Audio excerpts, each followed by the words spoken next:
Larry Lamb. My life's all about the women that have turned it into something, because if it had been left to me, it would have been a total disaster. As it is, it's a sort of a... You're a bit of a feminist, aren't you? I'm a huge feminist, I have to say.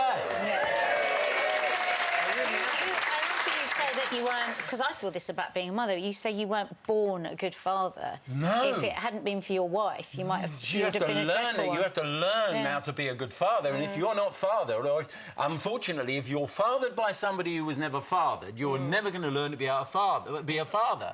And I learned how to be a father. That sounds a bit complicated, but I think I understood what I meant. So are you saying you learned from your own mistakes? I learned from my son and his mum taught me how to be a dad. Yeah. Oh, so lovely. What about your dad, Larry? What about your own dad? My own dad? My own dad had been mismanaged right from birth, unfortunately. You know, he was really... and on top of it all, like so many people, he was crippled with the drinking thing, you know, as all my family, all the way through, you know, the big alcohol thing. So he wasn't a role model for you? No, he would have liked to have been. I mean, he was very, very good in certain ways. He was highly intelligent. And so, you know, he fed my, or I think he sort of fuelled my extraordinary lust for knowledge. And so there are positive sides to everything, but he really wasn't. He wasn't a good role model. Did that scare you? Sorry, did that kind of scare you about becoming a dad? Because you're thinking, I don't want to be like him, or did you? No, it took my son's mother watching me start to dominate my 3-year-old boy, which is very, very easy when you're, you know, when you're a 35-year-old man. It's not difficult to dominate a little boy, and she literally stopped me dead and she said, look, you know, if you want to finish up with the same relationship with that boy as you got with your father, you just keep doing it the way you are. So did you just take that on board immediately, For the first time in my life, the big bell went boing like that, and I thought, good Lord, that she's got it there. She absolutely encapsulated everything. The pattern I just that had been going generations from that moment on, the relationship I have with that boy is absolutely based on truth. Because that's the problem. You know, men too often live in a world that's not truthful. Women tend to live in a truthful world, and that's, to me, that's the complete... That's the difference between us. Men are prepared to... You talk about your dad being very domineering there, and your mum, when you were 9 years old, left, didn't she? She and did. Then you ended up sort of with your grandma. But later on in life, you say you met up with your mum and you heard her side of the story. Yes.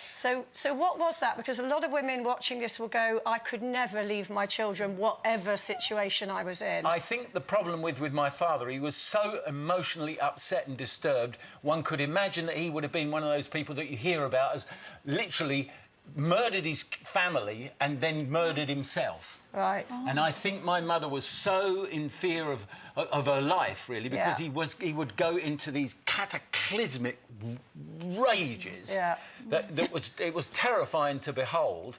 And she looked for somebody who wasn't frightened of him, and she grabbed my baby sister and she ran. That was it. That's survival. Did you forgive her that? You do.